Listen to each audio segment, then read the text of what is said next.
Hello, everyone. Welcome to the Starr Forum on the Israeli-Palestinian conflict. I'm John Tierman, and on behalf of the MIT Center for International Studies, I welcome you to the next hour and a half of discussion about this most pressing issue. We're co-sponsored today by the Security Studies program at the Center, and we welcome that. Before introducing our two speakers, I just want to say that the Center has been involved with this issue in various ways for many years and with many voices from the region. Some of those events are on our YouTube channel, and I invite you to check those out. Still relevant, still informative, as today's event will be. We have two speakers today who are sort of members of our family. Stephen Van Evera is Ford International Professor at MIT's Department of Political Science. He has written extensively on conflict, has written on conflict in the Middle East, and has been involved in many ways with the Israeli-Palestinian issue over the years, including some Track 2 activities. Stephen will be followed by Peter Krause, who's an associate professor of political science at Boston College and a research affiliate of the Security Studies program here, where he also earned his PhD. So without further ado, I'm going to turn it over to Professor Van Evera. Steve? Thanks, John, and thanks everybody for joining. I'm going to run through 7 points, and first I'll run through them quickly just so you get a sense for where we're going, and then I'll run through them again in a little bit more detail. Basically, I'm going to talk from a little bit from 20,000 feet about the big picture. How did we get to this point in the Mideast conflict? Where did this conflict come from? What are the big moving parts that gave rise to it? Is peace still possible? What kind of peace might be possible? How could we get there? If there isn't peace, where are things going to go? And who's responsible for the conflict now? Who, in other words, needs to be talked off the ledge that they've gotten themselves onto? Michelle has the 7 points are up there on the screen, and just to quickly say what they are, how we got here. Of course, the trigger for the 2021 Gaza war was the expulsion, the impending expulsion of the families, the Arab families from the Sheikh Jarrah housing settlement in East Jerusalem.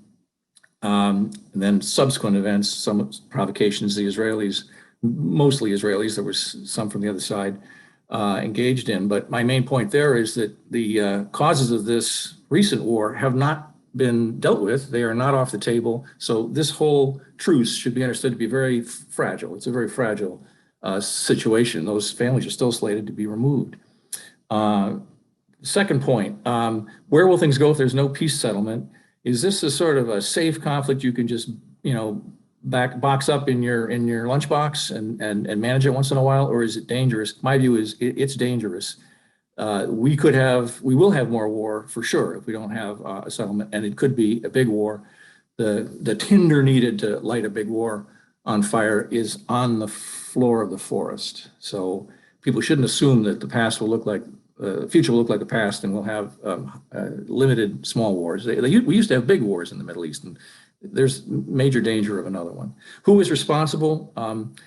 My short answer is religious extremists on both sides are responsible. The problem is that the elites on both sides don't accept a two-state solution. If they did, we could solve this. They don't, for basically religious reasons, and we have to find some way of dealing with the domination of both sides' internal politics by religious extremism, which was not the case 30 and 40 years ago, but it's the case today. Fourth, what kind of settlement is possible? Is a settlement possible? My view is yes, it is. If the right pressure were put and people focused on the right terms, the only settlement possible is one quite narrowly focused on the terms that have been talked about often in the past, the Ayalon Nusseibeh plan, a plan that resembles or can be fit within the framing of full withdrawal for full peace. That kind of settlement, full withdrawal for full peace, and then we can work on details, is possible. The publics on both sides are willing to accept it. It's the elites who aren't, and that's why we need to work on the elites. How to get there? I'm an advocate of U.S. government pressure on the two sides. The U.S. government, people have the impression the U.S. is in the past applied pressure to this conflict, but in fact it never has. The U.S. has always mediated, but never, shall we say, leaned hard on the parties to accept any given terms. And my view is the U.S. government should define a peace plan and press the two sides toward it. The U.S. has large cards to play. In the past, when the U.S. used that sort of tactic, it got a lot done, and it could do it again. Think 1956. And finally, just to sort of locate my argument in the U.S. debate, I am a two-state advocate, and who in the U.S. debate is advocating that on the pro-Israel side, it would be J Street. On the Palestinian side, it would be the American Task Force on Palestine, if you want to look up their work. I respect both of those organizations. So saying more in detail about those arguments, I think I've said enough about how we got here, that really there's two factors: the settlement expansion Israel's pursued and the occupation that Israel is not abandoning. Where will things go if there's no settlement? The Israeli government, in my view, has somewhat been mistaking the eye of a hurricane for a summer day at the beach. There's been a growing narrative in Israel that, we got this. We've got the Palestinians in a box. We built the wall, which greatly reduced the ability of Palestinians to use force within the Green Line. We've we've exploited the revolution of military affairs. We've got a much more technically capable military than we once had with Iron Dome and all the rest. The Palestinians are much weaker politically in the region than they used to be, partly because their own divisions and their inability to unite has exasperated a lot of their former Arab allies, and the continuing division between Hamas and the Palestinian Authority, partly because of the rise in the eyes of the Arab world of a threat from Iran. So all these things have created the sense that you don't need to deal with the Palestinians. My view is, if you stand back from this and take a larger look, this is a false assumption. The Palestinian-Israeli conflict involves nationalism and religion. These are both phenomena which ebb and flow but never go away. If Arab nationalism is now at a sort of an abatement period, but I like to analogize the situation to the abatement and then resurgence of nationalisms in Europe over the past many years. Everyone thought Scottish nationalism had disappeared, and that Breton nationalism disappeared, and that French-Canadian nationalism has disappeared, but these all flared back up as nationalism does. Same thing with religious passion or politicized religion. People thought 40 years ago that the whole Western world had permanently seen an abatement and secularization of the religious world, and that religion would not be a major cause of conflict anymore. That now looks like a really ridiculous point of view. Wrong, anyway. Same thing here. We're really seeing an Israel that is taking steps that could activate wider Arab nationalism throughout the region. And the Arab nation is about 420 million people. The total Sunni religious world is around 1.6 billion people. This conflict steps on those identities, and those identities are quiescent now. I see nothing in the general history of both nationalism and religion that would assure me that those sleeping giants won't be waked up by the measures that will be necessary to continue suppressing the Palestinians. And I've heard this is also a conflict. There's nothing in the Constitution that says that really nasty weapons can't be brought to bear, that weapons of mass destruction will never be employed. So I think that the sort of general laws of motion of both nationalism and religion in politics warn us that they are going to continue to be raw material for war as long as the Palestinians are living under the Israeli thumb and being suppressed accordingly, which they will have to be.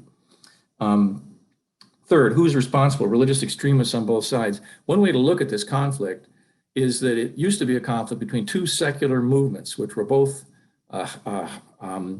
firmly opposed to each other, the secular Zionist movement of the 40s and the secular Arab national movement of that time. And there's been a race over the last 70 years really between the secular movements, who have both become much more moderate over time and more willing to essentially make a peace that would work and have converged on a two-state solution, which has similar terms. At the same time, there's been a rise of religious motivation on both sides. On the Israeli side, there's been a growth of religious politics and a radicalization of it. The religious parties in Israel used to be somewhat apolitical and not terribly concerned with foreign policy.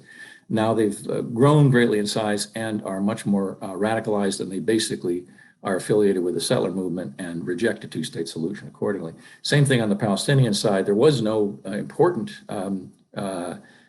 Islamic role in this conflict back in the early days. It was a secular conflict. Now we have the rise of essentially jihadi influenced or flavored religious actors, most importantly Hamas. Both the Israeli settler movement and Hamas reject a two-state solution. They sometimes downplay that when they talk to Westerners. They don't emphasize it. And by the way, they don't emphasize it when they talk about each other. But this is the key to the conflict, that we have two players who are both, quote, rejectionists, meaning they do not accept a two-state solution as a model for resolving the conflict. Would peace be possible if there was a flip in who dominates politics in these two places? What if the secular people were in charge? Is it too dreamy to talk about a two-state solution? All I would say about that is, number one, the two parties nearly reached a solution in 2001 at Taba when they were negotiating at the end of the so-called, at the end of the Camp David efforts that Clinton organized. I think they failed almost for really not big reasons.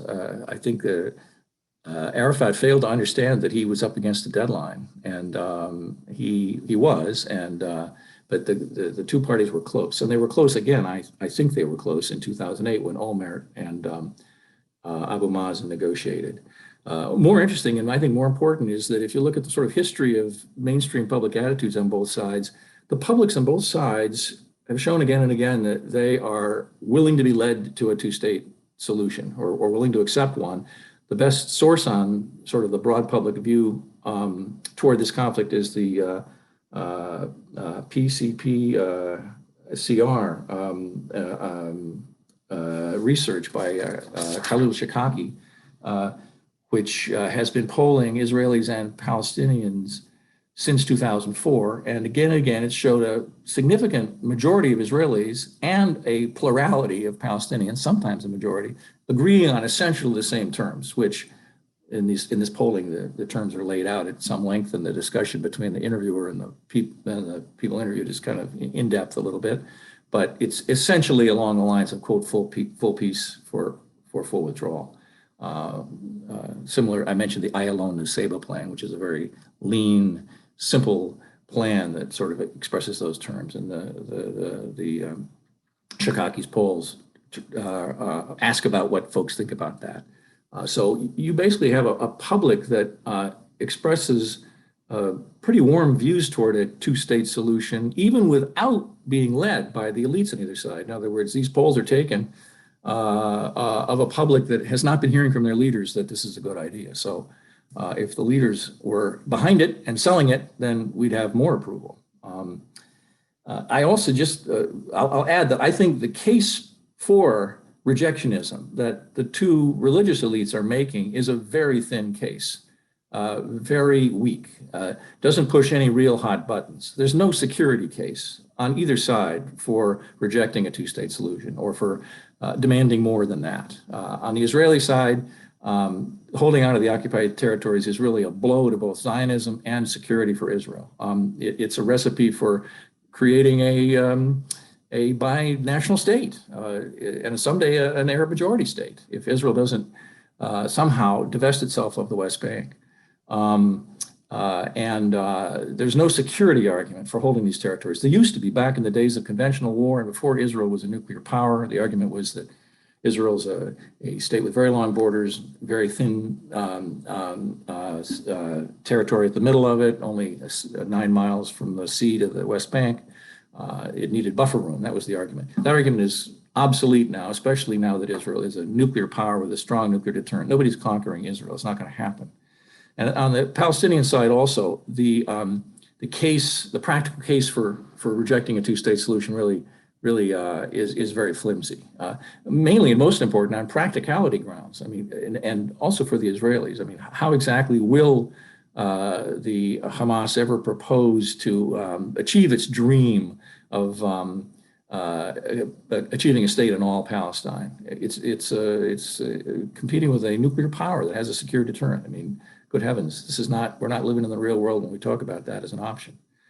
Same thing with the Israelis, as I was saying earlier, the idea of dominating forever 6 million Palestinians and growing is a huge social, military, political task. So is it feasible? I don't think so. I'm elaborating on the whole idea of, is a settlement possible? The answer is that the case for rejection is very weak.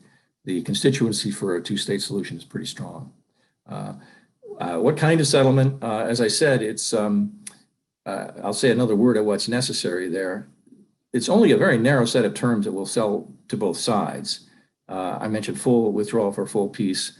The Palestinian leaders need to be able to go back to their people and say, we got what Sadat got. We got what Hussein got. Any settlement that might be negotiated really won't be, quote, full withdrawal. What there would be is boundaries that are negotiated starting with the 1949 borders, but then basically everyone pretty much agrees that Israelis would keep the suburbs around Jerusalem and would keep some of the bits of the West Bank, parts of the West Bank. The Palestinians there would be land swaps that would compensate the Palestinians for that. The compensation really wouldn't be adequate in any sort of economic sense, but it would be symbolic. And in addition, there would be security guarantees for Israel. There would be no demographically significant return of Palestinians to Israel, but would be robust compensation to the Palestinian community for the lands, property they lost in the 1948 war, hopefully paid for by the Europeans, who have a heavy responsibility for this disaster. So that's the nature of the settlement. You start with full withdrawal for full peace and negotiate outward for that, making changes on both sides. How to get there? The U.S. government has, I think, never proposed a peace plan, partly because of the danger of a conflict in Washington. It's been impossible to get Washington itself to agree on what terms would be agreed. And it's not because diplomacy of that kind doesn't work, really. It's because the diplomacy within the city of Washington to get anyone to agree on what plan to push has always been too hard. If Washington were pressed to do it, what I'm saying here is people of goodwill should be asking for this, saying it's time for the U.S. government to basically propose the two-state solution we all know has been talked about for decades and will work, and push it on the two sides using carrots and sticks. U.S. has huge influence here and could change policies on both sides if it applied that leverage. And so I'll stop there, John. Thanks. Thank you, Steve. We will now, we'll go to Peter in a second. I just want to remind our viewers that you can ask questions through the Q&A function at the bottom of your screen. We have a lot of people watching today, so I'm not sure we can get to everything. But I'll try to sort of represent the general gist of questions after Peter's intervention here. Peter? Wonderful. Thank you so much to John and to Michelle and to the Center for National Studies at MIT. It's an honor to be here, though obviously a very tragic time. 230 Palestinians have lost their lives in this recent bout of the conflict, and 12 Israelis have died. So obviously this is a heavy time to be discussing these issues, but it's an important one. And I think one of the themes of what I want to talk about is what I know we have a majority American audience here, they're not entirely, but the types of stuff that we follow and how we follow these conflicts and the types of trends that are going on the ground that maybe we don't hear as much about, but that are actually much more important to the conflict and Palestinian Israeli lives that are there. So I'm actually going to share my screen with you here as well. And I have some slides to go through and show you some stuff on the ground. I just want to start with just an overview here. So I'm going to talk about 5 developments that are going on in the current conflict. The one that you hear the most about, and at least on a small but positive note, that there's a potential ceasefire that's holding at the moment on rockets and airstrikes. And that's usually when, this stuff gets covered in the news, is that, okay, there's, these types of things that unfortunately can kill people very quickly and get covered in American news. But then there's many other things that don't get covered as much. And I want to talk about those too. So Steve mentioned Sheikh Jarrah and changes on the ground, and I'm going to talk about that. And I think for many Americans, that's less well known about the specifics of that dispute and how that's changing the facts on the ground in Israel and Palestine. The changing notions of what it means to be a citizen in Israel is very important, as are potential changes in Palestinian identity and visions for what they want as a state, which I don't think is necessarily the same as it was 20 or 30 years ago. I think that that's very important.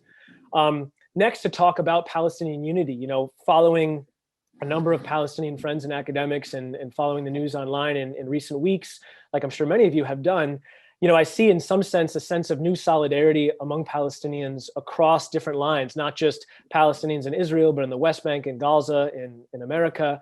And I think that there is something meaningful there. And then at the same time, as many of you may know, there's a lot of division institutionally among Palestinians and Palestinian leadership. And that's a key theme to understand, especially at the given moment, as there were supposed to be Palestinian elections coming up this month that have now been delayed, perhaps permanently, though we'll see. And then finally, as Steve talked about from the American perspective, the US has played this role for a long time. It likes to call itself an honest broker. We can debate to what extent that's been true, but I will say that the US is currently lacking any type of engaged, quote unquote, peace process. And to be fair, a majority of Palestinians and Israelis are pretty disillusioned with that process. And so they're not necessarily really upset about that in some sense, but in the other sense, I think the lack of any potential peace process and the best we have to hope for here is a tactical ceasefire on literally just one of these themes, not on the others. There's not going to be ceasefire on these other issues. I think that's really important to understanding the context of the conflict, both today and going forward. So I'm going to talk through each of these today, and I look forward to the discussion with all of you. So first, I want to just bring to bear a little about what we know in social science from Israeli airstrikes and from some of the Hamas rockets, because obviously, this is what you hear about in the news. So I want to talk about it for a couple of minutes, but then the majority of my talk will be focused on other issues. So what do we know about this? Unfortunately, even though this is incredibly tragic, and as I say, a few hundred Palestinians have lost their lives and about 12 Israelis have lost their lives in these exchanges, it doesn't unfortunately have a major strategic impact, I don't think, on the conflict in terms of the political terms, in terms of the relative strength of the two national movements. What it does change potentially is it shifts electorates to the right. And so there's been a good amount of social science research, both on the Israeli side and on the Palestinian side, about what this type of violence does. And so there was a research study that looked at Israeli electorate and basically looked at areas in which they were potentially under fire from Hamas or from Palestinian Islamic Jihad. And they found that those who were in those areas basically were 2 to 6% higher percentage likely to vote for right-wing Israeli parties. Now, you might say 2 to 6% is not that big of a deal, but when you think about elections, think about just elections in the United States, how close they are. Israel's not that different. In fact, in some ways, elections in Israel are even closer. This map, and you can see in these little pie charts here, the distribution of various parties in different parts of Israel in terms of the voting. 2 to 6% can throw elections fully from one side to another. As you may know, Israel has had 4 elections in the past 2 years. They may be heading for a 5th election. And if you change the electorate to a few percentage points, all of a sudden Benjamin Netanyahu is still the prime minister, or all of a sudden he's not the prime minister.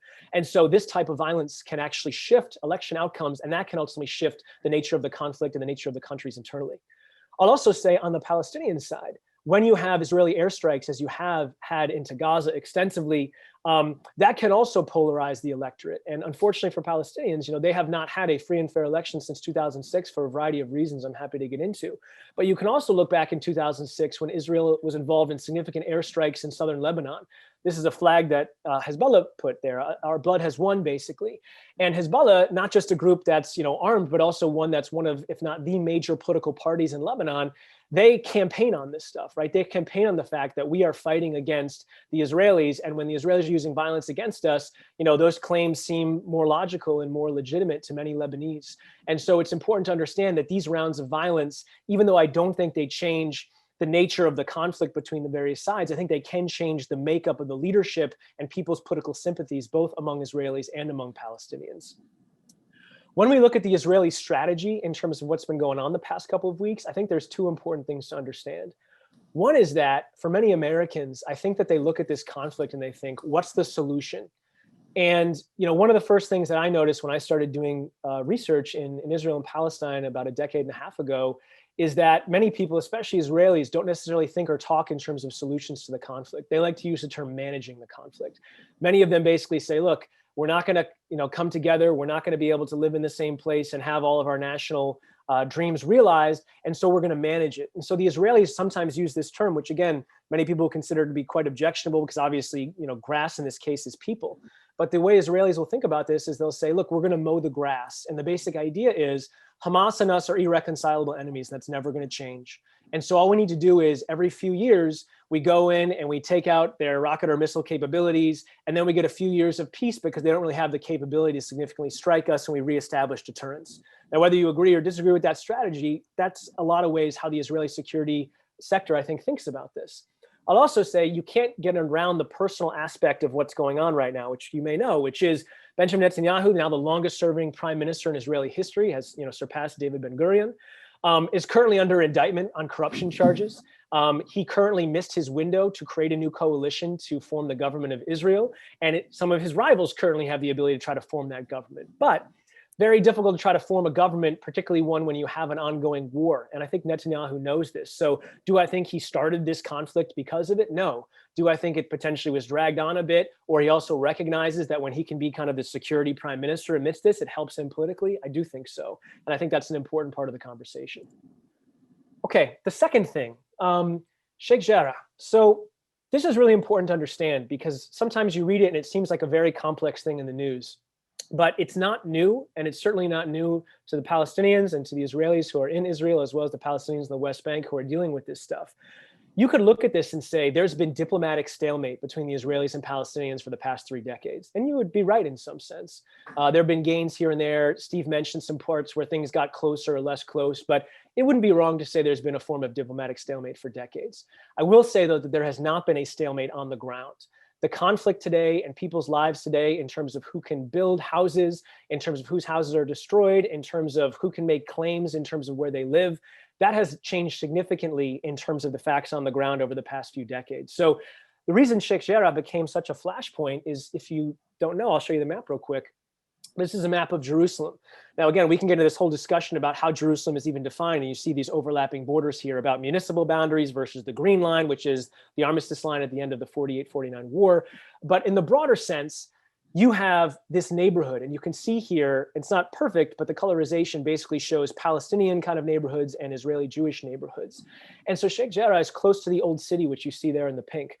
So it's an area that the land itself was owned by Jewish individuals preceding the 48 war. But in the course of the 48 war, the Zionist/Israeli forces conquered West Jerusalem. The Jordanian Arab Legion conquered or kind of continued to control East Jerusalem, including the Old City. And then you had refugee populations. And so you had actually about 20,000 or more Palestinians who lived in West Jerusalem who had to leave. And then you had about 2,000 or so, or a little bit more Israeli Jews who lived kind of East Jerusalem who had to leave. Now, what happened in the aftermath of the conflict when Israel started to control all of Jerusalem after the 67 war is that they passed a law basically saying that Israeli Jews who had land claims in East Jerusalem that predated 48 could actually present those claims to court to kind of reclaim their homes. The challenge with Sheikh Jarrah is that even though the land had previously been owned by Jews, in this period in the 1950s, the United Nations in partnership with Jordan actually built homes there for Palestinian refugees who had to leave or were forced out of their homes in West Jerusalem or elsewhere. And so they are there. And the challenge is that some Israelis, and it got taken over, their land claims got taken over by some settler organizations, presented it and basically said, look, this is previously owned by Jews. We have this law. It goes to the Israeli Supreme Court. The Israeli Supreme Court, by the way, is historically kind of more on the left in a lot of these areas, but nonetheless, following the letter of the Israeli law, potentially they are making claims and making a judgment that's going to force these families to leave. Now, from a Palestinian perspective, beyond potentially the specifics of this case being unjust, they will say, look, these are not even equal laws here, because there are thousands of Palestinians who have land claims to home in West Jerusalem, let alone in Israel proper, who are not allowed to present those claims, not allowed to have those verified and move back into their homes. And so there's kind of, inequality here for sure in terms of how this is adjudicated and what the laws are on the books. So this has become, obviously a major issue, and it's not something that's new. The dispute over Sheikh Jarrah goes back decades, and there've been various versions of it, but only recently have you started to see more aggressive pushing through the courts or otherwise to kind of expel people from their homes here. Now, the reason that this is important beyond just Jerusalem and Sheikh Jarrah is that if you think about changes in, again, kind of the front lines of the conflict, we look today and it's like, oh, there's a ceasefire, so like the conflict has stopped. It's like, no, the nature of the conflict between Israelis and Palestinians over the past few decades is kind of house by house, place by place. And so this is a map that I actually created with an Israeli co-author for an article that we wrote looking at the spread of Israeli settlements over time. And the triangles just represent whether they're what we call bottom-up settlements or top-down ones. Bottom-up ones, which are the blue triangles, are basically ones in which the Israeli state was not taking a vote and saying, we're going to establish this settlement and then doing all these, approvals and then having people move in. That's the upside down triangle ones that are red, and then some of that are gray there. So early period in the 60s and 70s, when actually a number of Israeli left-wing governments were establishing settlements, the majority of them were top down, where the Israeli government was authorizing them for security purposes in the Jordan Valley or things of that nature.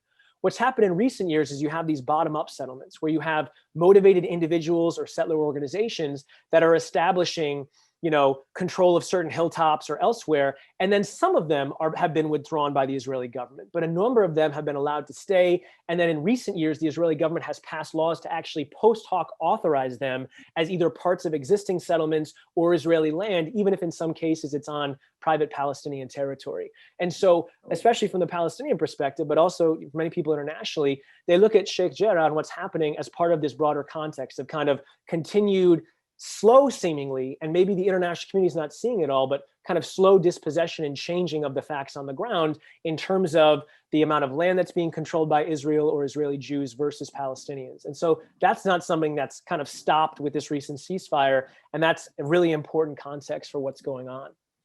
The third theme I want to talk about is citizenship. And this has also changed in the past few years. So, the dream of Zionism, the dream of having a Jewish state and having Israel has always been a much debated thing, even among Zionists. Like, what exactly does a Jewish state look like? Is it a state that not just has, holidays on Jewish holidays and has a Jewish prime minister, but how does it deal with religious law and the Sabbath and all these types of things, right? So this is an ongoing discussion and debate that's never going to end.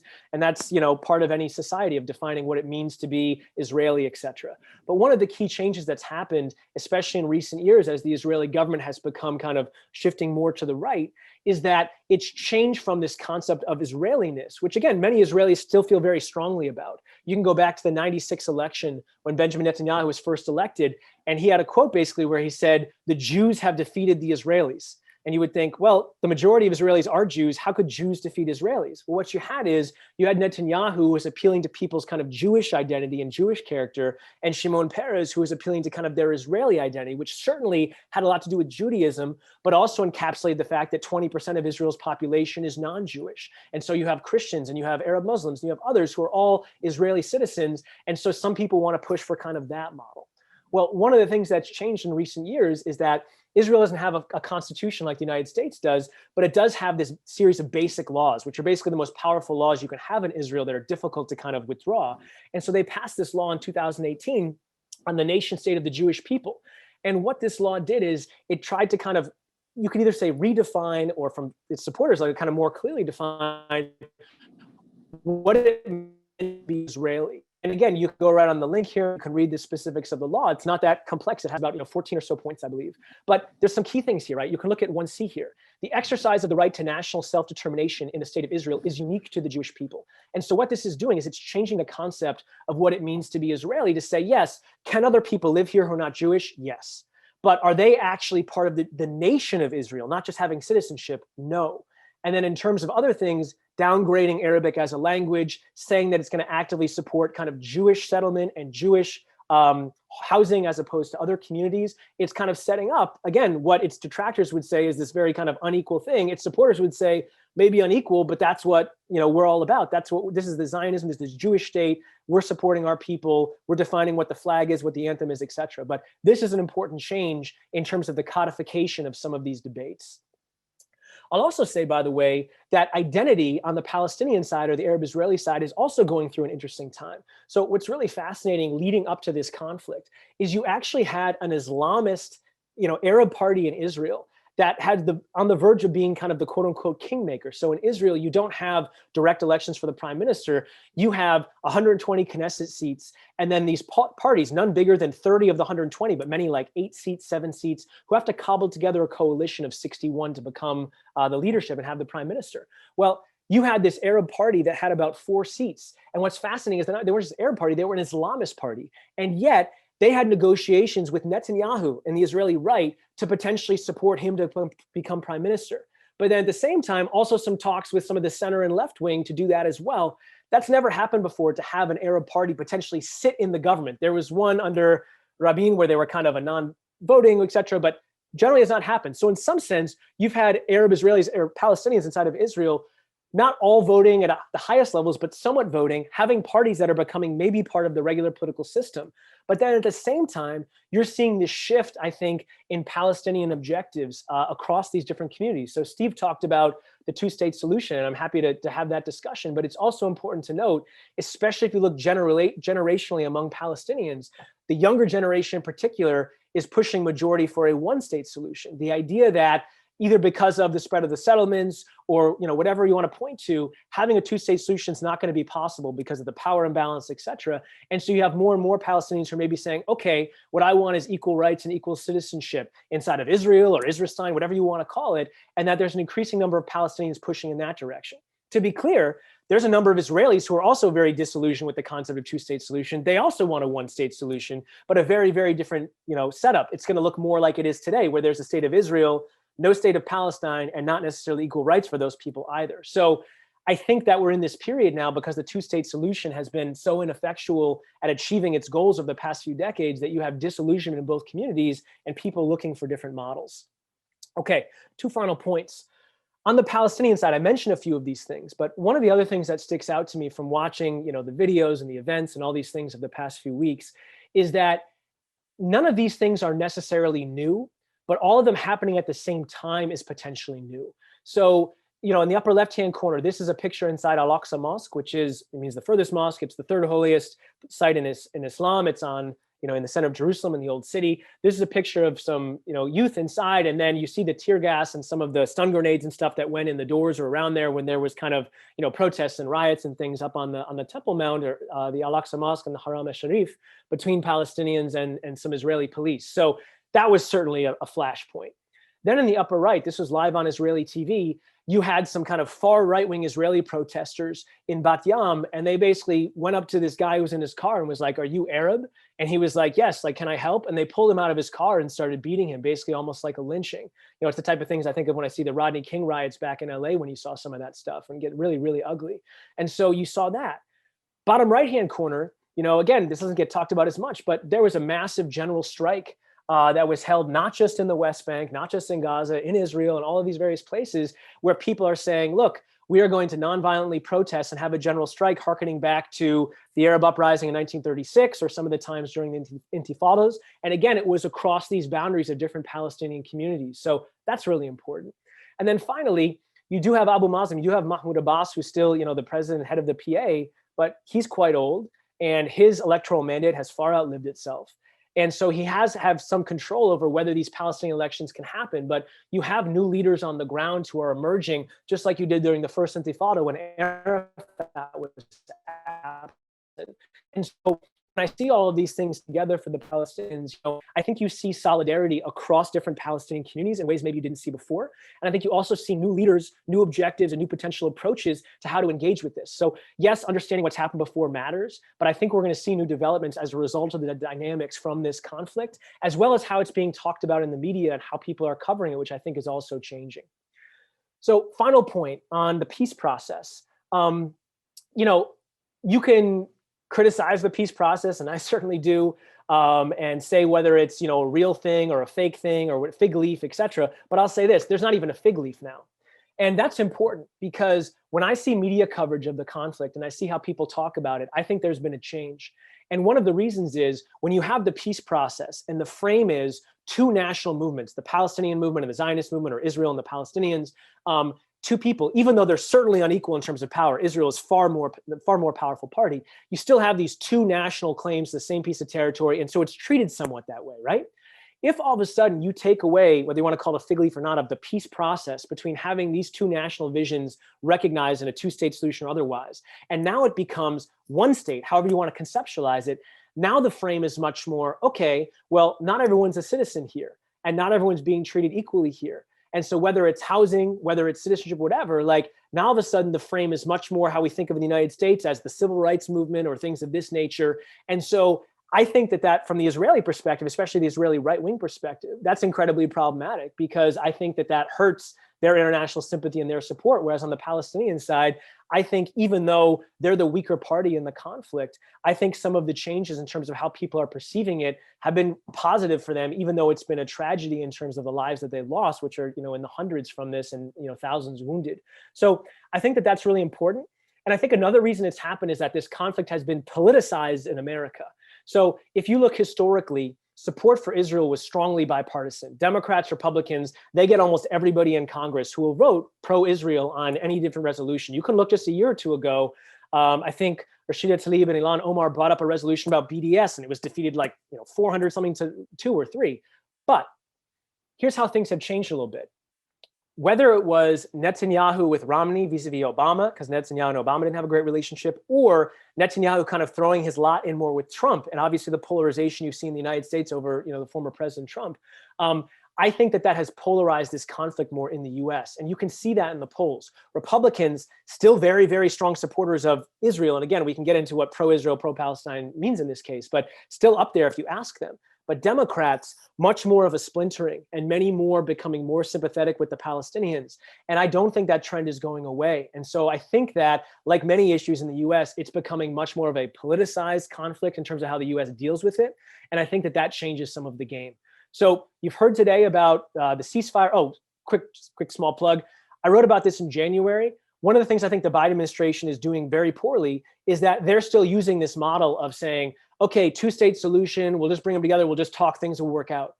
For all the reasons that I said, things are far different and far beyond that. It's not that, to my mind, the two-state solution is impossible, but it would take a massive effort by the United States to achieve, not small little things here and there, have a couple people talk, etc. But to my mind, what the Biden administration is doing is that they're saying, we want a two-state solution, but they're not even coming close to put in any type of effort in terms of pressure, in terms of incentives, etc., to do it.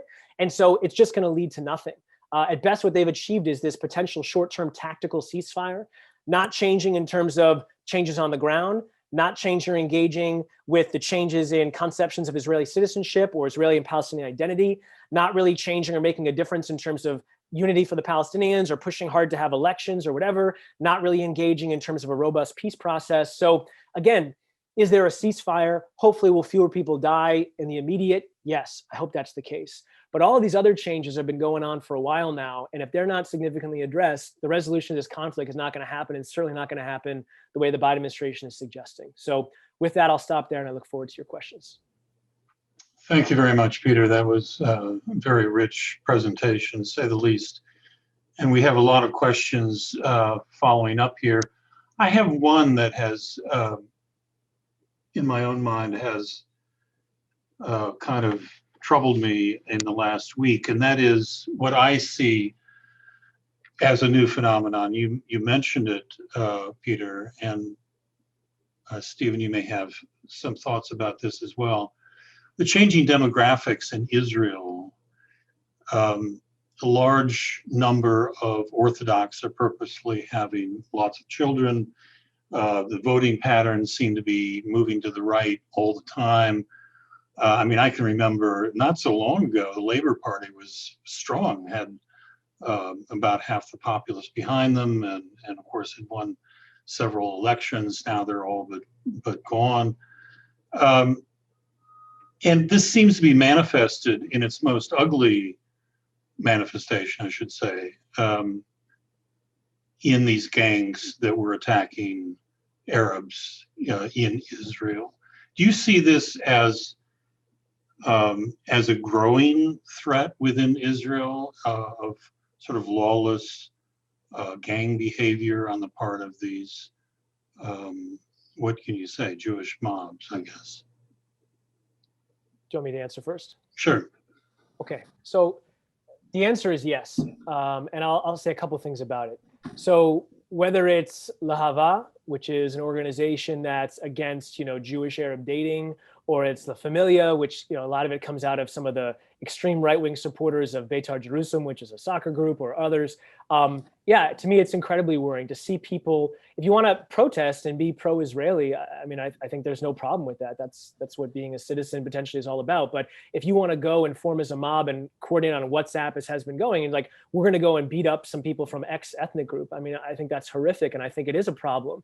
I'll say that the study I did with Udi Iran, a professor at the University of Haifa, we didn't just look at settlements, we also looked at this concept called price tag, or tag machir in Hebrew. And what it basically is that you have kind of hilltop youth or some of these younger, more extreme Israeli Jews who are launching attacks. They firebombed a Palestinian home, but they also will attack the IDF. They will attack the Israeli Defense Forces. Why? Because they feel like the state is against them of pulling back from some of these outposts or elsewhere. And they coordinate the same way. When there's going to be a settlement withdrawal by the Israeli government, they will coordinate and get people from all of these surrounding settlements to go there and protest and use violence and try to basically spark a conflict, because they feel like if a conflict happens, the Israeli police and military will be on their side. And so that's what they're trying to do. And I think you see some of this type of phenomenon spreading, not just in Jerusalem, but parts of Israel proper. And I will say that, if you can also look at Lid, you can look at Akko, you can look at these places that have significant Arab populations, and you have communities there who feel like not fully different from Black Lives Matter stuff in the United States, where they feel like, we're being treated as second-class citizens, and, we're very upset about that. And so there's protests. In some cases, the protests became violent as well, against the police or against local Jews, and that's important to note as well. A lot of this conflict has been sparked by videos. We're all going to react to this, right? You see an Orthodox Jew being beaten up, or you see a Palestinian being beaten up, and that's someone from your, hopefully you see both of those and you're angry at it and you want that to stop. And there are groups, I said Tag Machir, there's a group called Tag Ma'ir, which is an Israeli group designed to help create community bonds, which is great. But I think these days there's less of that, and there's more of people seeing the attacks on their community, getting very upset, and then not necessarily seeing or condemning the attacks that are coming from their own. And I'm not necessarily saying it's always equivalent. You have to look at the numbers, et cetera. But unfortunately, there's examples that one can pull on and look at. And I think that is a real concern, because whether you're talking about Israeliness or you're talking about a one-state solution, like, all of these things require people from both communities living together side by side. And so those things are incredibly worrying, yes. Great. Now we have a lot of questions, and please continue to send questions our way. There's several questions about the Human Rights Watch report and B'Tselem reports labeling the Israeli state as apartheid. Steve, would you comment about whether or not you think those are fair? That's a fair characterization. Well, to me, the objection to using the word apartheid, I've never made much sense to me. The Israeli occupation is a separation arrangement in which one group rules over and subjugates the other, often by stern police measures. It's not justified by explicit reference to race, but it's a rough, tough, mean, hard-fisted occupation. And I stay away from the word apartheid because people read into it an argument that I don't think, the situations aren't parallel in a way that the same language ought to be used for both of them. But this is a very brutal occupation. It's more brutal than it looks from a distance. So I think the Israelis have to accept that if they want to have essentially one state rule while denying equal rights to the Palestinians, they're going to have to do it in a hard-fisted way. It's going to look very ugly to the rest of the world. People are going to find harsh adjectives to describe it, and it's going to raise constant problems with Israel's relations with the U.S. and the rest of the West, and with the Jewish diaspora. Another question for either of you about a two-state solution, and that is dealing with the growing number of settlements in the West Bank, particularly that it's hard to imagine evicting the settlers, and it's hard to imagine having a viable Palestinian state with the settlers still essentially in it or nearby. How do you reckon with that problem? Peter, you want to take that? Sure. So the question, as far as I understand it, is how you deal with settlements in terms of is it just in a two-state context? Or? Yes, well, that was the question. Yeah. So, I mean, I think there's a couple ways to think about it. You know, the classic way with the two-state solution, as kind of Steve alluded to before, was, look, even though I showed you on that map that there are these, bottom-up settlements really deep in the West Bank, the majority of the Israeli settlement population, especially in the early ones, was kind of just over the Green Line, like the Gush Etzion block or some of these other areas. So the idea of the two-state solution was Israel would potentially annex those settlements that are just over the line and then give land swaps either outside the West Bank or Gaza, which is obviously has massive population density in exchange. And that would be a way, and then Israel would dismantle some of the deeper settlements in the West Bank to allow for more contiguous Palestine. I do think that becomes less and less possible as the years go by. Not only do you have major settlements like Ariel in the middle of the West Bank, but you literally have universities there that are recognized by the Israeli government. And again, some of these bottom-up settlements that have been post hoc authorized by Israel. So now you're getting to more of kind of this Swiss cheese model, which again is not entirely unintentional in terms of trying to, potentially prevent a contiguous kind of Palestine from Ramallah to Jerusalem to Bethlehem and these other areas. So yeah, I think that in some models, there are certainly going to, in any model, there are going to be Arab/Palestinians inside of whatever is Israel, as there are today. I think there's been more debate about if there's a state of Palestine, would Israeli Jews still live there? I think many people would think that they would not, but there are some settlers who would say, yes, we would live in this place no matter what. We're here because of God or ideology, not because of the state of Israel.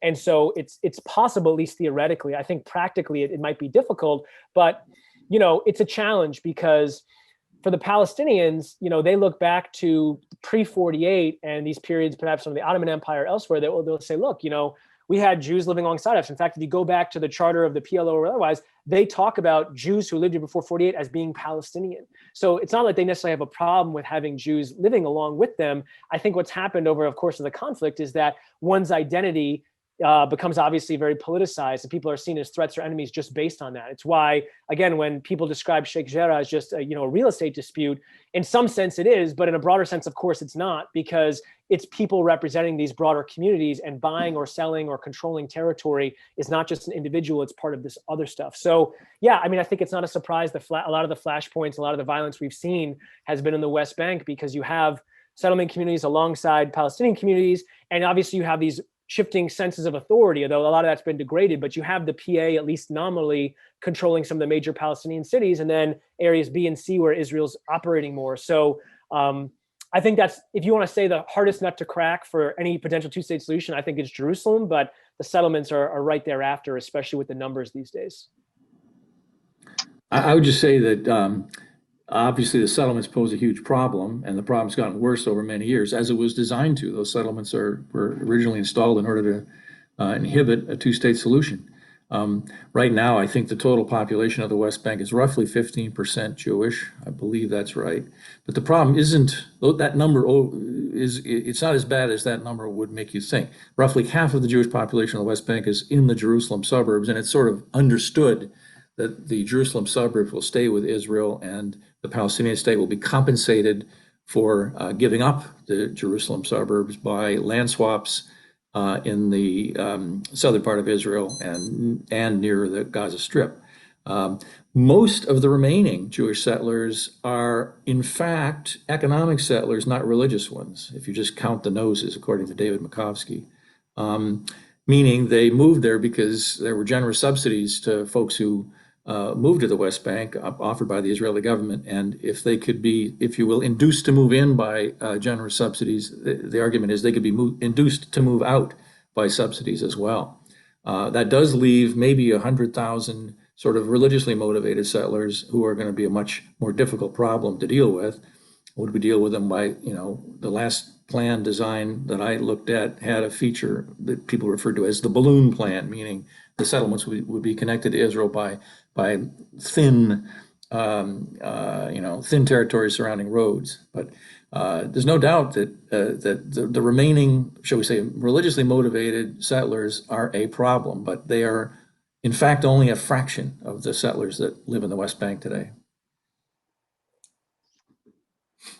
Turning to the United States and U.S. policy, we've noticed, and it's been much commented on, that some Democrats in the House particularly have broken away from the largely consensus position of the Democratic Party and the U.S. politics generally of support for Israel, or unblemished support or unrestrained support for Israel. Is this sort of the breakaway of the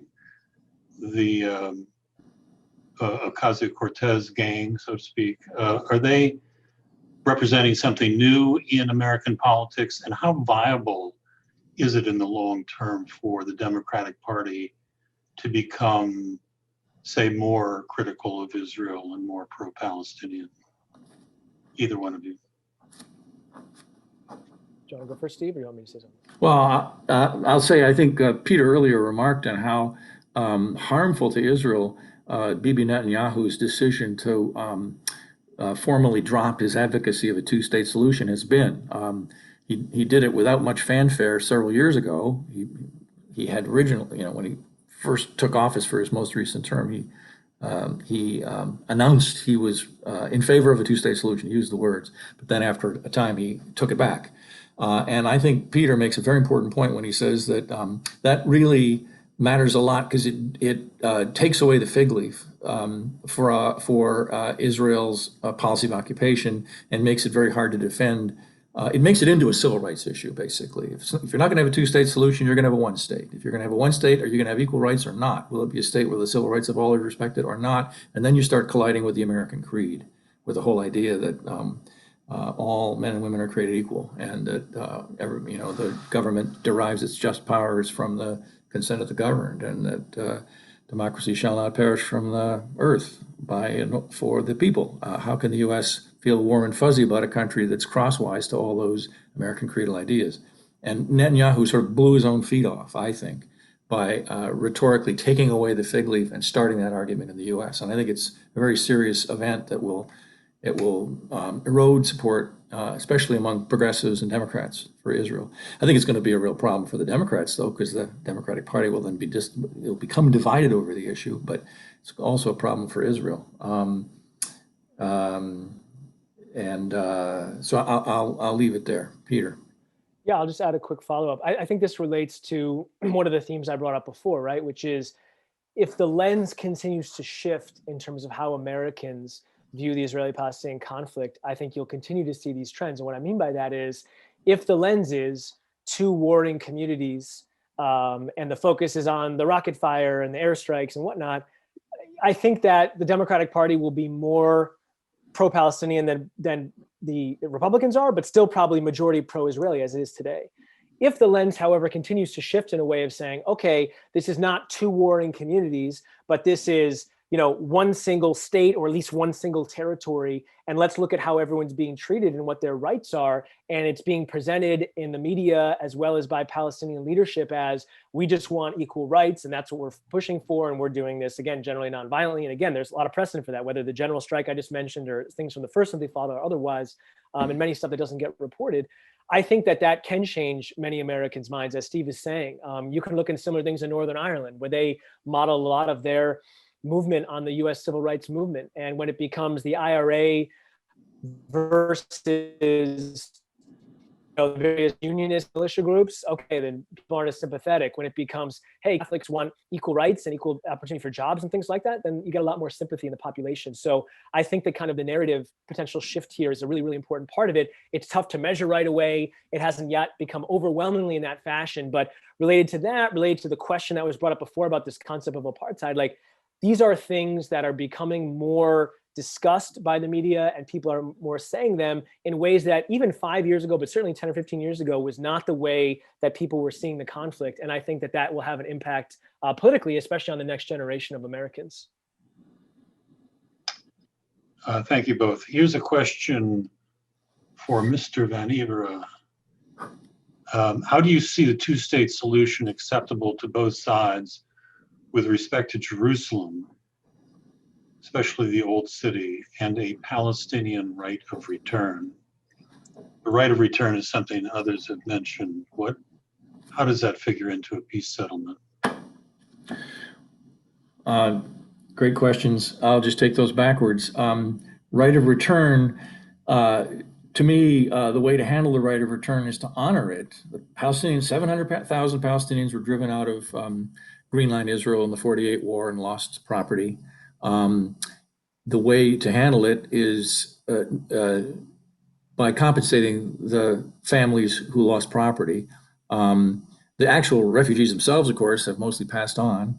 And polls actually show that a majority of their descendants would actually not want to move to Israel if they had the option. They would prefer to be compensated in some way because they've developed their lives elsewhere.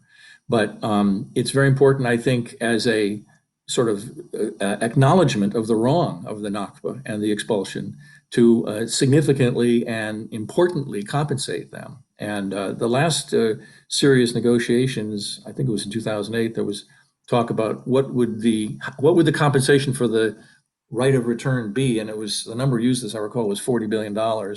I mentioned that, you know, who ought to pay it. To my mind, all of the Christian West ought to pay it because it's the anti-Semites in the Western world who made this mess, and they ought to help clean it up. But compensation, I think there should be a token. Most of the peace plans have sort of recognized a token return might be allowed, but not a return that's demographically significant. And I think in the end, the Palestinian community would accept that if it was a generous and appropriate compensation, a real compensation. Regarding Jerusalem, this issue, everyone waves their hands and says, you know, oh, what can you do? In fact, I think I have a slide there that maybe Michelle can put up that shows the Temple Mount, which is often thought of as the thorniest part of the Jerusalem problem, where we have two Muslim mosques on top of the plaza under which is found the two most important Jewish ancient shrines, the two temples of ancient times. Yeah, this is actually a model of the temple as it looked 2,000 years ago. Key feature there is right in the middle there is the Holy of Holies, which plays a role in why this conflict might be resolvable. But and there's another photo that shows where the Al-Aqsa Mosque and the Dome of the Rock are. Dome of the Rock it's a very important part of the Islamic faith. It's the place from which Muhammad took his night ride to heaven. You see the Golden Dome there in the middle. It's on top of Mount Moriah, which is also a key part of the Jewish scriptures, the place of Abraham's Abraham and Isaac. That whole event took place underneath there, according to Jewish religion. And then on the left, you have the Al-Aqsa Mosque, which was built around later in the 800s afterward. And that's where the recent conflict happened, when the Israeli forces went in and used force against the folks who were inside for reasons that aren't quite clear. In any event, here you got, two religions mixed up in one spot. What are you going to do? After the 6-Day War, sort of the bottom line I'll just say is the Israeli government in 2000 did actually accept the Clinton plan, which included a willingness to cede control over the Temple Mount, either to the Muslim authorities in Jordan or to God, one or the other. But it was willing to cede sovereignty over the Temple Mount. And this reflected a long sort of rabbinic stream of teachings in Israel that it is not appropriate for a observant Jew to be on the Temple Mount, and so it should not be a place of large, shall we say, large Jewish presence or praying or worshiping. And why not? The argument that the rabbis made in 1967 was that We no longer know where the Holy of Holies is. I pointed to it earlier. It was that structure in the middle of the model. And the Holy of Holies is a very important place. It's the place where God resides. One is not supposed to be there unless one is the chief rabbi and one has been cleansed with the ashes of a red heifer. And otherwise, it's terrible blasphemy to be in the Holy of Holies. And since the Holy of Holies had been wiped away, no one knew where it really was anymore. And so the argument the rabbis made in 67 was fine, nobody should be up there. And there was a sign, I think the sign is still there, informing observant Jews that they should not be on the Temple Mount. And so that created the basis, the possible basis for a Jewish, shall we say, refraining from claiming that physical possession of the top of the mount was really key. The actual reason for the rabbis making that ruling was somewhat different than maybe it seemed on the surface. They weren't trying to lay the basis for peace. They were trying to prevent the restoration of temple-focused Jewish religious practice. They believed that the Jewish faith had developed since the temple was destroyed into a rabbinic Judaism, which was a much better choice than temple.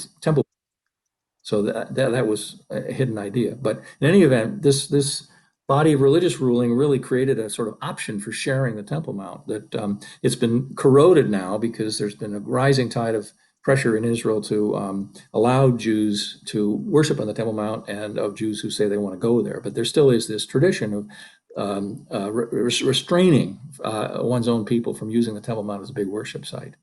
And I would also say Jerusalem, a larger sense here, is it impossible to divide Jerusalem? And oh my God, these people are all intermingled. Well, in fact, they really aren't.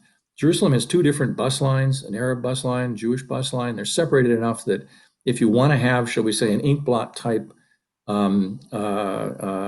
city where people are, neighborhoods are abut each other a lot, but neighborhoods are also separate and distinct.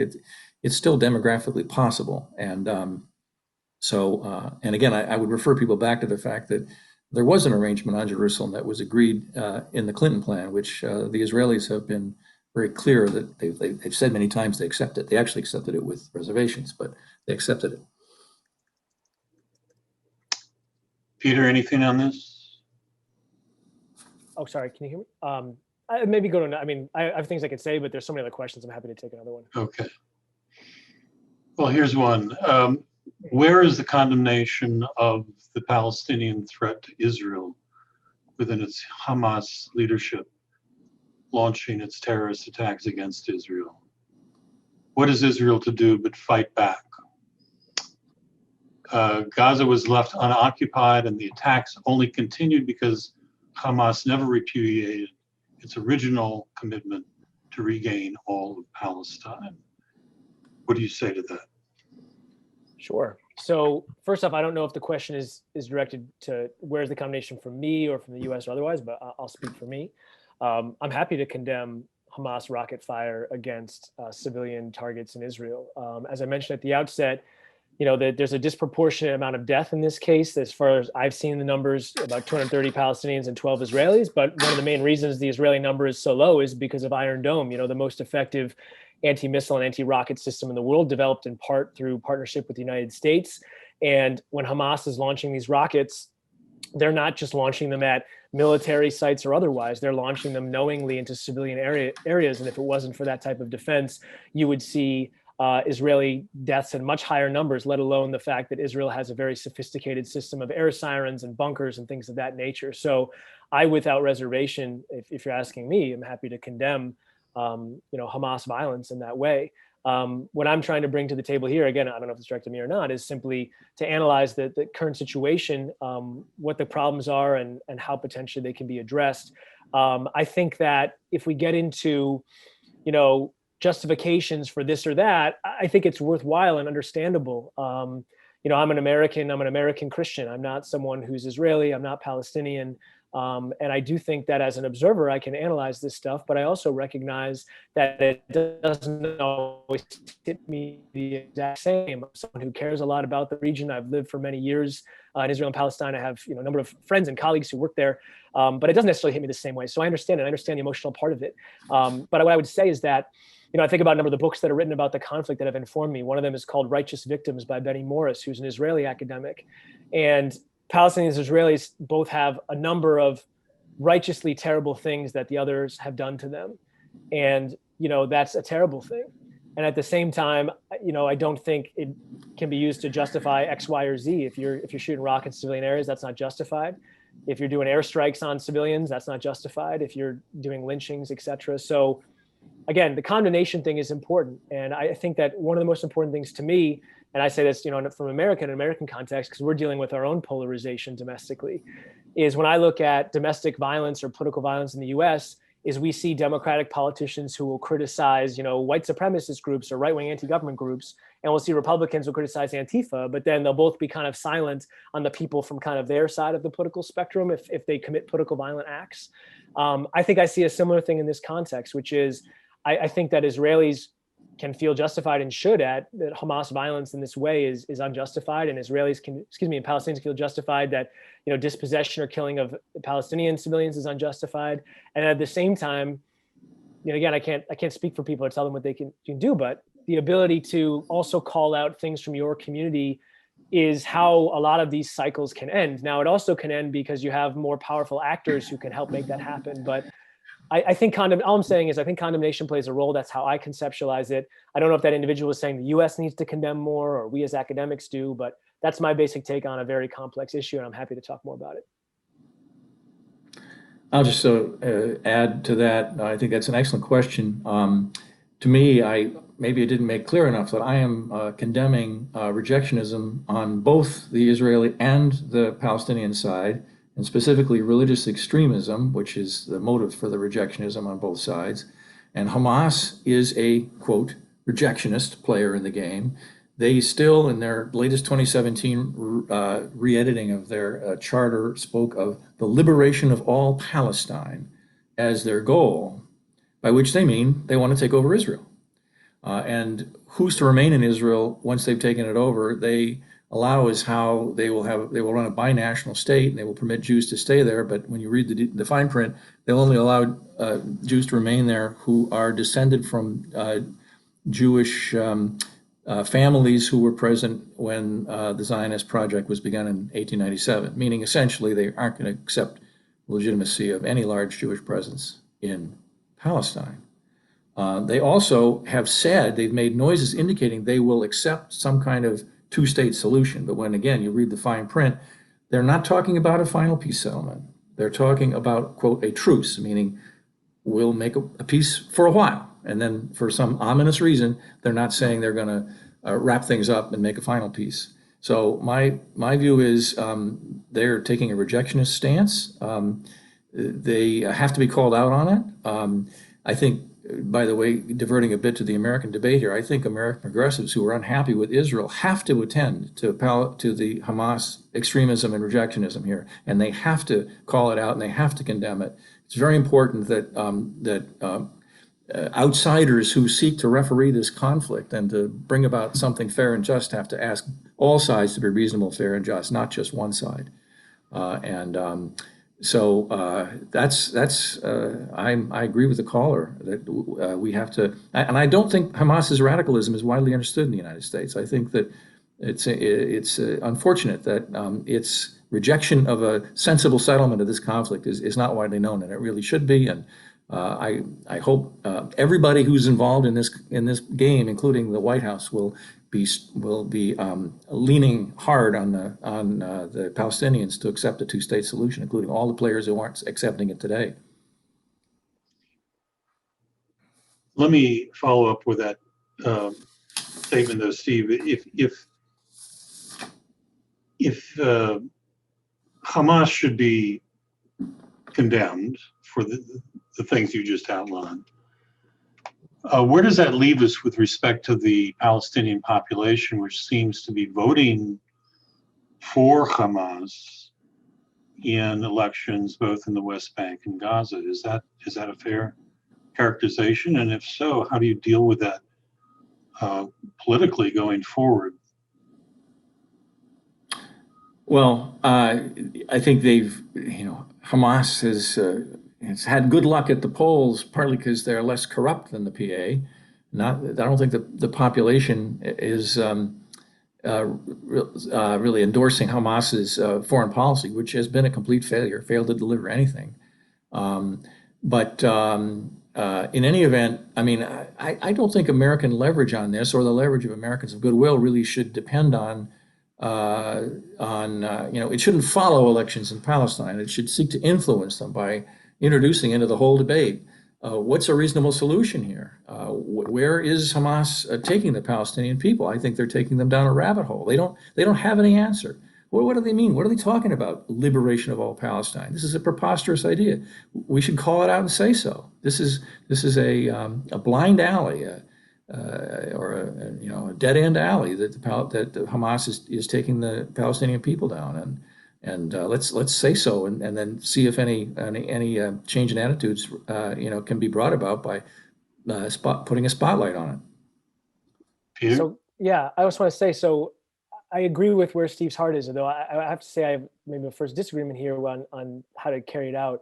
I don't think United States making anti-Hamas claims is going to change Palestinian voting patterns. I think it could potentially backfire given the US's reputation with the Palestinians in the region. I also think that the Palestinians ultimately are going to have their own elections and put forward their own leaders. And the United States, certainly as an involved party, can make known opinions or whatnot. I mean, again, that happens in all cases. But to me, I think the real challenge, I think the United States can affect whether the Palestinians actually have elections and whether they have institutions that are strong and that are potentially, if possible, nonpartisan. Of course, we have that own challenge in our own country in the US of increasingly partisan electoral institutions or otherwise, as we see in debates. But I mean, it's, to me, the biggest tragedy about a lot of this is that Palestine hasn't had an election in 15 years for the president, for the PA, for all these things. Like, look at the early years of the United States and the elections that happened and the polarization over them and the formation of parties. Like, if these things aren't allowed to happen, if there aren't elections and you just have these ossifying institutions like the PA or Fatah where they can't translate over to new generation, I think that creates more problems than it solves. And we're in a situation with the Palestinians where literally the hosting of elections is dependent on each of the parties thinking they can win them. So the only reason that the 2006 elections happened is because Mahmoud Abbas read Shikaki's polls that said Fatah was going to win. And so they had them, and his polls were wrong, and Hamas won. Right now, they read the polls and they're like, we're maybe not going to win. And so we're not going to hold them, and vice versa, potentially with Hamas. So that's not the potential basis for a healthy, political community. And again, it's not the United States' place to be making determinations for who the Palestinians can have as their leader. They can then have, foreign relations one way or the other. But I think the key thing there is just the development of those institutions. And I think that there are a lot of Palestinian leaders, whether youth or otherwise, on the ground who care about that, who want to be able to lead their community, who want to be able to make political differences, but they feel like they're in a situation where their leadership doesn't represent them. I mean, what is Abu Mazen doing in this current conflict? He's barely involved in terms of these things that are happening, whether it's the strike or the response, et cetera. So he holds the keys because he holds the monetary keys from Israel and from the US and the international community and the various agreements from Oslo. But I think there are changed realities on the ground that are not represented in Palestinian politics. And the longer that that's clogged up and not allowed to happen, I don't think it's good for the Palestinians. And I don't think it's good for the region or for the United States. Could I ask you, Peter, the question, how strong do you think rejectionism really is amongst the Palestinian public, especially in Gaza? Do you really think there's a strong sort of public groundswell of support for these ideas that are believed over the fancy coffees that the Hamas guys like to drink with each other? But do they really believe it's a big deal to liberate all Palestine? So when you say rejectionism, you mean rejecting the two-state outcome? Yeah. Okay. I'm using that as a shorthand. Yes, I think it's not just Hamas supporters who reject the two-state outcome and reject, U.S.-led diplomacy around it, because I think that many Palestinians see the United States as being more on the Israeli side in these negotiations. But even leaving that aside, many Palestinians say, look, we recognize the U.S. as a bigger supporter of Israel, but we also recognize the United States is the only country that can really influence Israel. So they're kind of a necessary thing to deal with in some sense with this. That's what many Palestinians, at least that I've talked to, have said, at least in the past. But you have a number of people who are like, hey, two-state solution what's going to look like? If you want to give me all the West Bank and East Jerusalem and Gaza, okay, maybe even if I claim everything's Palestine, like I can reconcile that. But the two-state solutions, and I try to answer a question about this in the chat. Again, there's much debate, as you know, Steve, about what exactly has been offered. But the data that I've seen has not offered the Palestinians to have real control of their holy sites in East Jerusalem and these areas, have not offered them, significant or full portions of the West Bank. Some of the ones maybe get some around the borders, but I think from the Palestinian perspective, the term two-state solution has been used now for decades, but I think its meaning changes in terms of what it would actually look like. If you want to tell many Palestinians, okay, you get East Jerusalem and access to the holy sites and pretty much all the West Bank and Gaza, and there's not right of return into Israel, but into this new Palestinian state and recognition, I think you can get a majority of Palestinians to support that. I just think many Palestinians feel like that's a fantasy. Israel as the more powerful state is not going to allow that to happen.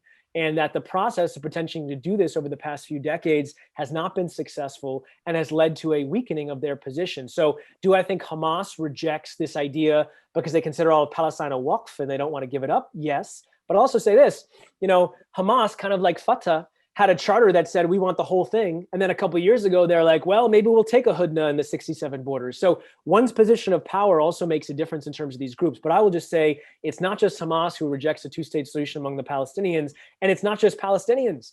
Significant portions of Israelis reject a two-state solution, either because they think they can get more, or they're also disillusioned with the settlement freeze or these other things that they feel like have been unfair to them. So yeah, I think the two-state solution is at a nadir in terms of support in both communities. I'll just add a final thought to what you said. I agree that the best friend of the hawks on both sides is the hawks on the other side, because the two big justifications on these two sides for rejecting a two-state solution is religious ideas on the one hand, which I think all should be challenged, even challenged on their own terms. Are these really true understandings of Scripture? And second, the argument that we don't have a partner for peace, that the other side won't deal reasonably with us, so let's not try. Israelis have argued for years, we don't have a partner for peace with the Palestinians. They want a solution. Palestinians say the same thing. Shikaki's polls, by the way, show that both sides underestimate the actual willingness of the other side to settle on reasonable terms. So another thing that needs dealing with is this perception on each side that the other is not a partner for peace. And it's another reason why it's important for the U.S. to press both sides to come clean with a clear declaration in both general terms and specific terms that they do favor a two-state solution. Okay, I think we have time for one more question, and I'm going to try to combine a few. Would Israel's supposedly unassailable military advantage survive a cutoff of foreign aid and a robust BDS movement? And I would add to that, one of the conditions or one of the reasons for cutting off aid would be if Israel is violating the terms of the military assistance they've gotten from the United States by committing war crimes, essentially, or something close to that. Either one of you. Sure, I'll go first. So yeah, I mean, obviously a lot of this depends on the person's definition of what a robust BDS movement means. But let's just presume that they mean, U.S. gets. I mean, I guess the U.S. getting them. I mean, that was defeated very soundly in Congress, so I don't see that. But I mean, maybe European states more than they have getting on board, campuses being really strongly supportive. I mean, the type of thing that you saw with South Africa. So if you had a robust thing like that, the answer to the question I still think would be no, in the sense that Israel's military superiority vis-a-vis the Palestinians is so significant that even if there were significant sanctions and boycotts of Israeli companies or otherwise, I don't think that would change their qualitative military advantage. If you want to say, would it maybe make it a little bit different vis-a-vis like Iran or a closer peer competitor, perhaps, but vis-a-vis the Palestinians, I mean, the Palestinians have no military force to speak of. At best, they have kind of this trained security force in the West Bank that doesn't have nearly the technology or otherwise that the Israelis have. So, the impact of BDS to me is a variety of other things in terms of how it's impacting the conflict. But I don't think at the end of the day, it would change the balance of power militarily between the Israelis and Palestinians. Steve? I agree with Peter. On the margins, U.S. military support helps Israel. U.S. technology helps Israel. The Iron Dome is basically an American-Israeli joint product. The U.S. helps Israel with intelligence, with ordnance, but if the U.S. gave Israel no help, Israel would still have crushing military superiority today in the kind of conventional war that the Israelis most think about. So I agree with Peter that if the U.S. gave less aid, it wouldn't change the military situation drastically. To me, the big changes that Israel ought to worry about are the mobilization of a wider Arab coalition against Israel, which I think is not at all out of the question over the next many years, or a wider mobilization even out into the wider Muslim world against Israel. If measures needed to suppress, measures needed to suppress the Palestinians are highly publicized and it cause a backlash around the world. We've already seen how quickly that can happen in the last few years with the mobilization of the Israeli Arabs against the state of Israel. We've seen this transformation of Arab opinion in Israel, in which we've seen the Israeli Arabs become mobilized on the side of the Palestinians in a way they weren't before. And we see this really very striking and alarming picture of civil conflict happening in Israel, which was unthinkable 5 or 10 years ago. And it just shows how national mobilization can happen in a hurry, how if events push the right buttons, you can have a community change its mind and decide to mobilize into a conflict in a way it wasn't before. So that's the thing the Israelis should be most worried about. I think it's likely that it's going to happen in the next decades unless this conflict's resolved. Thank you, gentlemen. That's all the time we have. Thank you to our audience, our large audience. We couldn't get to most of your questions, unfortunately, but we really appreciate your attendance today, and we hope you got something out of this. Many thanks to Peter Krause, professor of political science at Boston College, and Stephen Van Evera, who is MIT professor of political science. Thank you, and tune in again. Pay attention to our website, where we will have announcements of future events. Good day. Thank you.